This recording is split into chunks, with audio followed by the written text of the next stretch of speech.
the previous lecture we were discussing about the steady state steady flow process. Now, there are many engineering devices which are actually operating or functioning on the basis of this steady state steady flow principle, and we will work out a few problems that will illustrate that. So, we will start with the first problem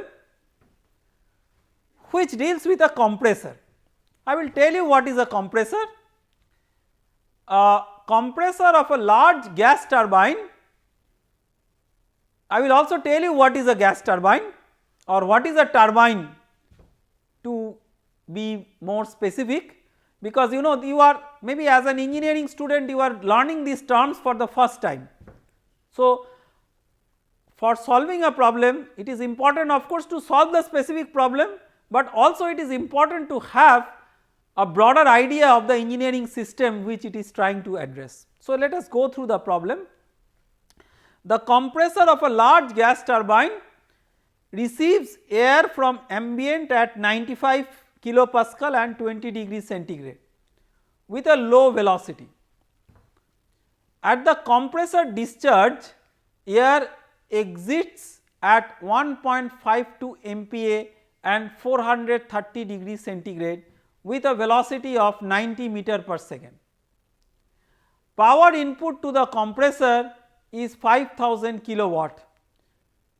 Determine the mass flow rate of air through the unit. So, I will try to explain this problem in the board as we have done for the other problems in the same course. So, first of all, what is a turbine? Forget about gas turbine or steam turbine. So, keep in mind that there are devices which take the help of thermal energy and convert the thermal energy into useful work or power. Turbine is one such device. So, turbine takes a fluid at high thermal energy. So, high thermal energy means it can come from a combustor or a boiler, this kind of, you know, it depends on the whether the turbine is handling gas or a steam or what type of system. So, essentially fundamentally there is a heating device which increases the thermal energy of the fluid and then that fluid enters the turbine, because you cannot get power out of zero cost. So, the cost is heating the fluid. So, that is why you require fuels. So, when you heat the fluid, its thermal energy gets elevated, that is reflected in the form of enthalpy if it is flowing. So, that energy is now converted into kinetic energy. So, maybe there is a nozzle which is essentially a fluid flow device with decreasing area of cross section. So, if the cross section area from large to small it is decreasing, to maintain the same flow the kinetic energy is increasing because the velocity is increasing.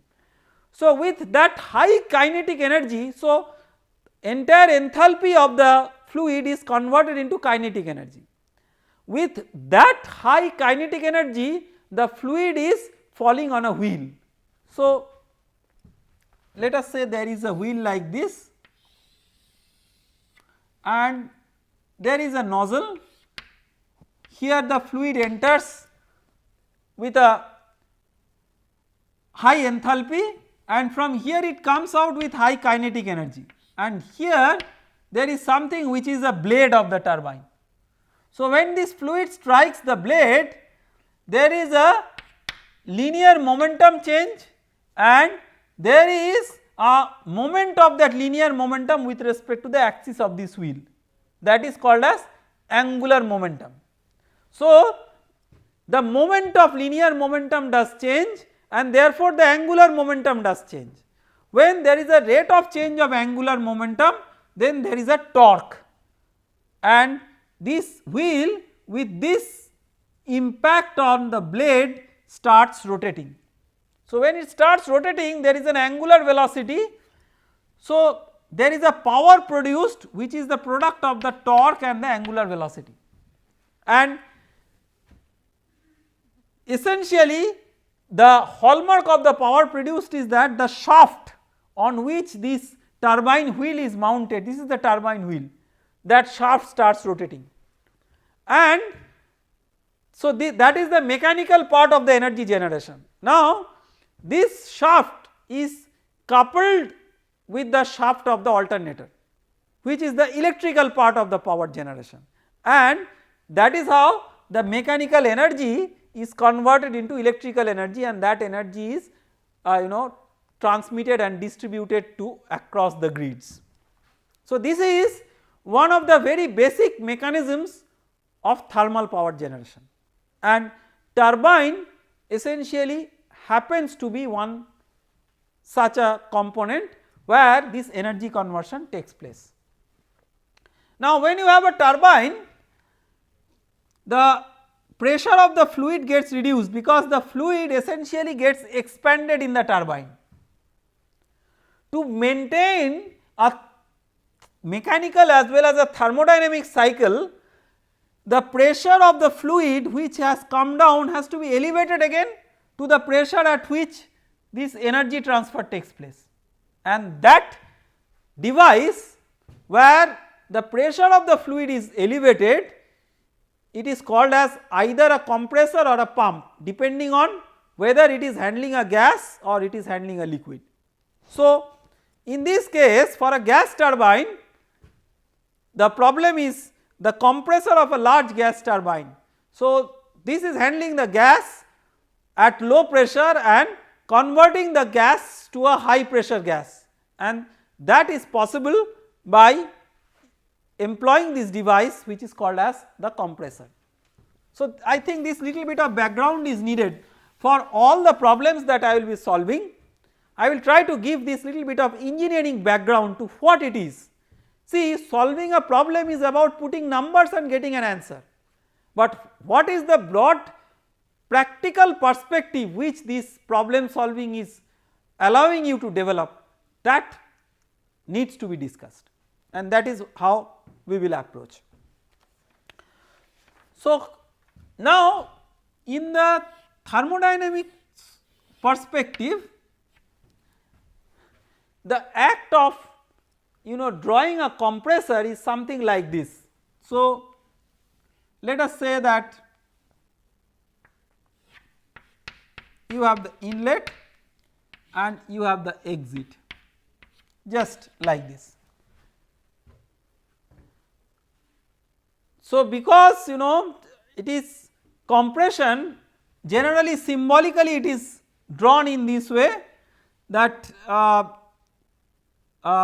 you have a large area and it is it is sort of tapering to a smaller area. This is how a compressor is normally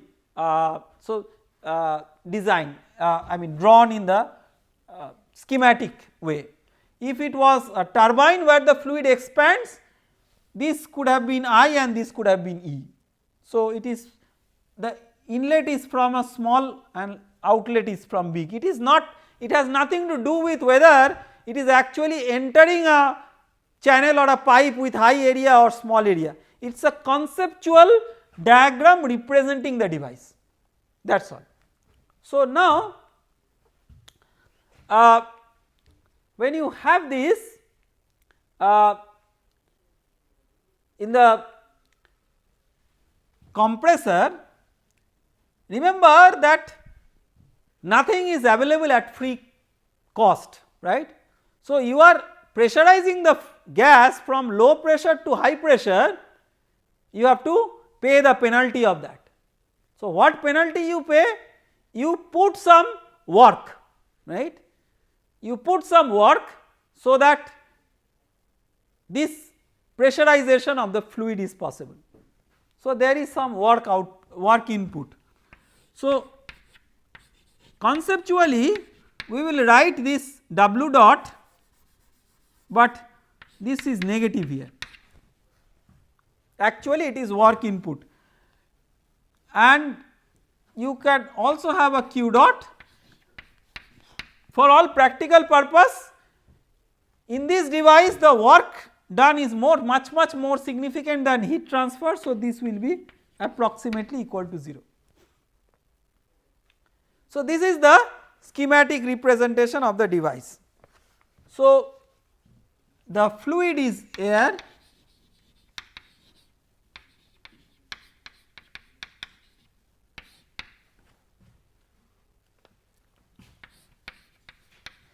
Pi is 95 kilopascal, Ti is 20 degrees centigrade. I am just looking into the problem statement and writing the relevant properties. Pe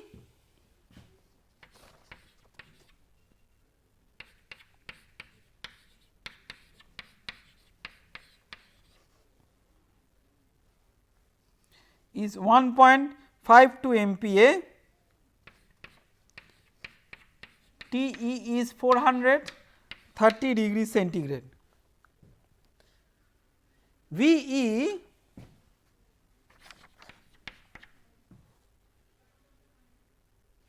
is 90 meter per second.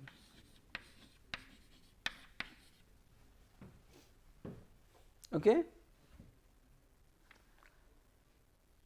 And the power input to the compressor is 5000 kilowatt. So, W dot is minus 5000 kilowatt input, so minus, very important. So, now what is the mass flow rate of air? So, compressor, see these are the practical understandings that you have to develop. When we say compressor in a power plant, just at that time it should strike you that it is modeled as a steady state steady flow device. There may be minor deviation from steady state steady flow concept, but it is modeled like that. So, practically it is very close to steady state steady flow process.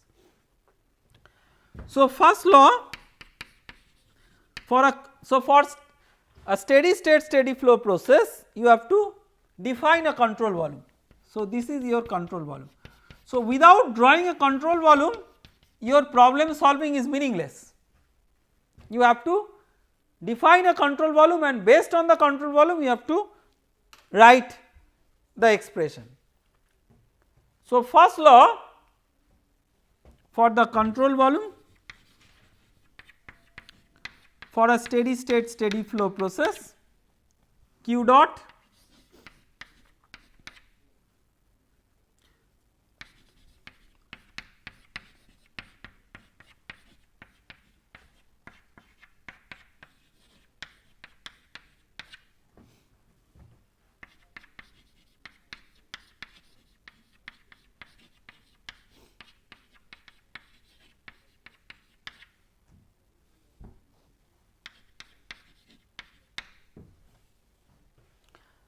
I have written the first law of thermodynamics expression as we have derived in the previous lecture. So, first of all, see nothing is told about the compressor, whether it is adiabatic or not, but from practical considerations, because this device is primarily related to work transfer, and the work transfer is huge, and the rate at which the process takes place is so fast that there is insufficient opportunity for heat transfer to take place. So, keeping all these into account, it is therefore practical to assume that this is 0. This is an assumption.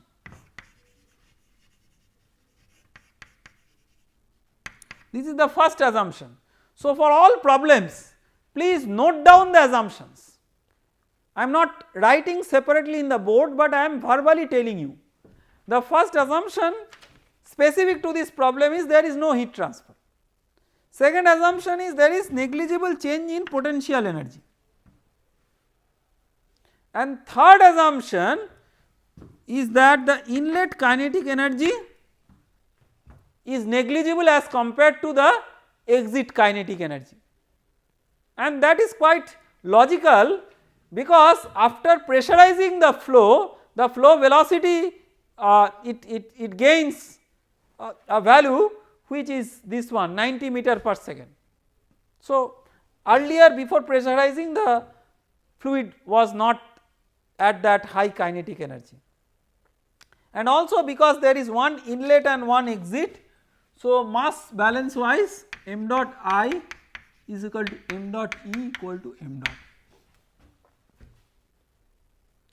So we are left with m dot into H I is equal to m dot into H E plus V E square by 2 plus W dot.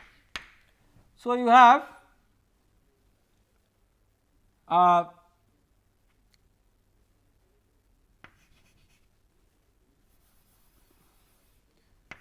W dot by m dot is equal to H I minus H E minus V square by 2, right.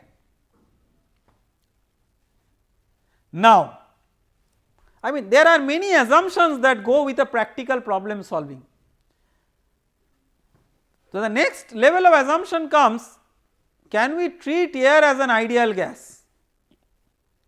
Well, in many cases the temperature difference is so huge, the pressure difference is so huge that the ideal gas assumption, even if it is taken, constant CpCv cannot be taken. Air as an ideal gas normally at moderate pressures and at reasonable high temperatures is not a bad assumption. So here the pressures are moderate, temperature, well, inlet is not that high but exit is high, but it is not that high that CpCv will vary with temperature, and CpCv if it varies with temperature then it is called a calorically imperfect gas. So here just for simplicity we will consider it to be calorically perfect gas. So this will be Cp into Ti minus Te. Constant Cp we often write Cp0 to indicate that we are assuming this fluid to be not only an ideal gas but a special case of ideal gas which is called as calorically perfect gas, where Cp and Cv are constants. Okay. So what is the value of Cp of air? Cp of air, if you take that constant, it is 1.004.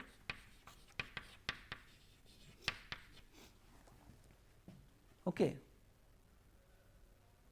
Ti and Te are given.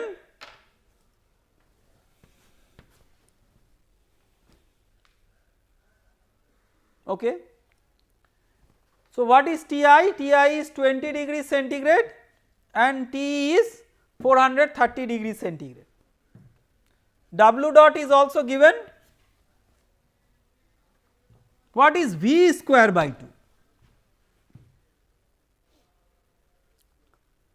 So this is where, believe me or not, 90% of the students make mistake, and this is actually in terms of concept a very minor mistake, but in terms of getting the final answer it is a very severe mistake. See, all these units we are putting in terms of kilojoule, kilowatt like this. So W dot 5 minus 5000 kilowatt, Cp this is kilojoule and this is Kelvin.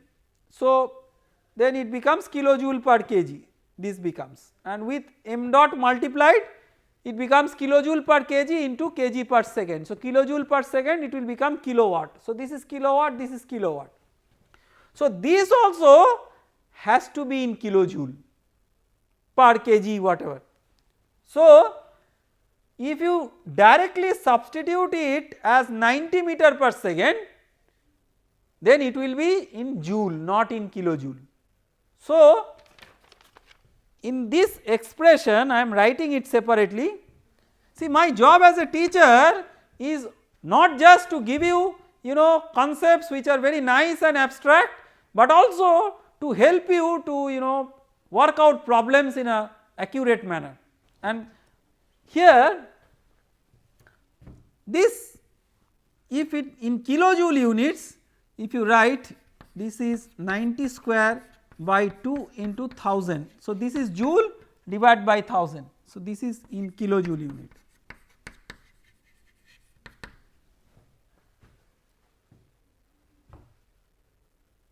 Okay. So, if you do all this, then m dot, so you substitute all this, then m dot will become 12 kg per second.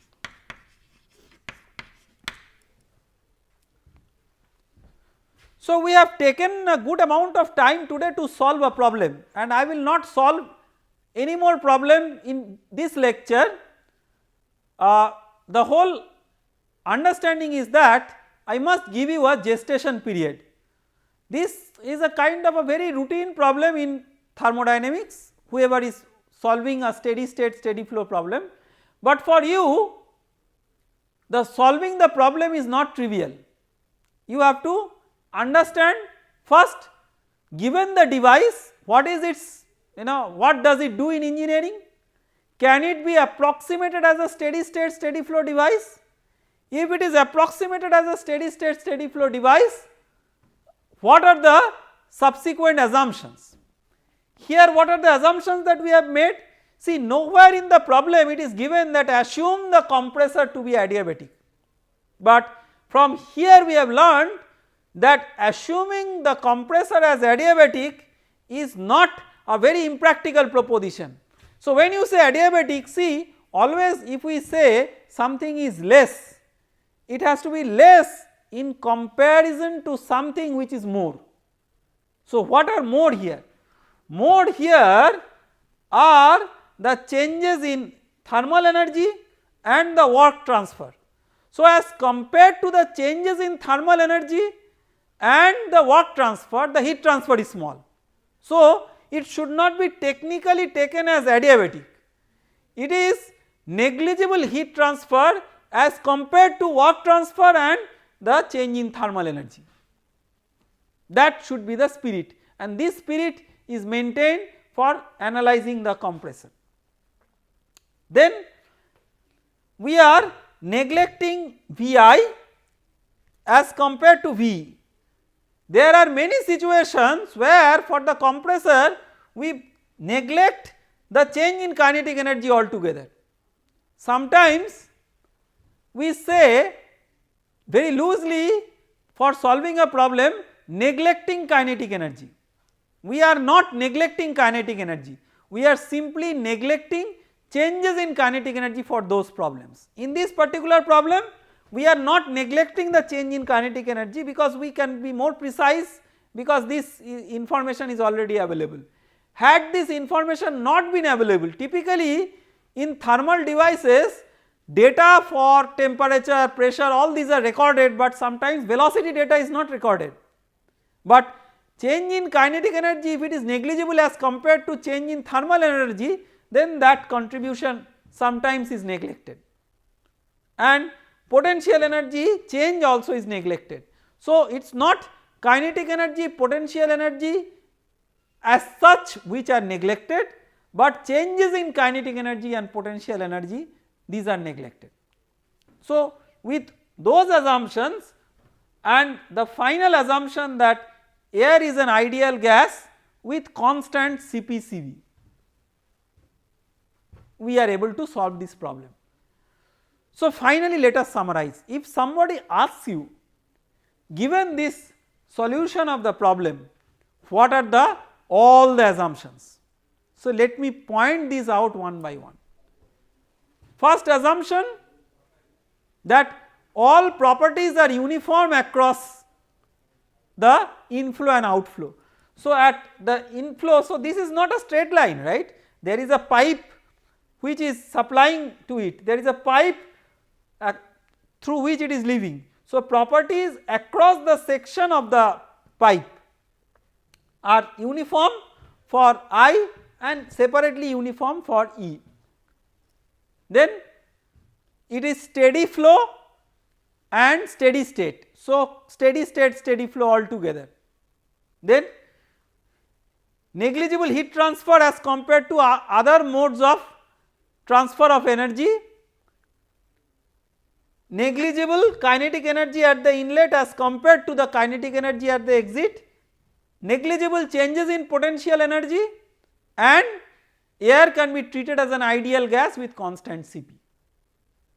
See, so many assumptions, we often forget and try to put a formula to solve a problem, but so many assumptions are there to analyze this very critical device which is the compressor, which is very important for many power plant and refrigeration applications.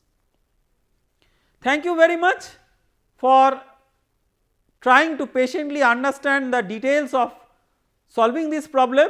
We will continue with more problem solution in the next lectures to follow. Thank you.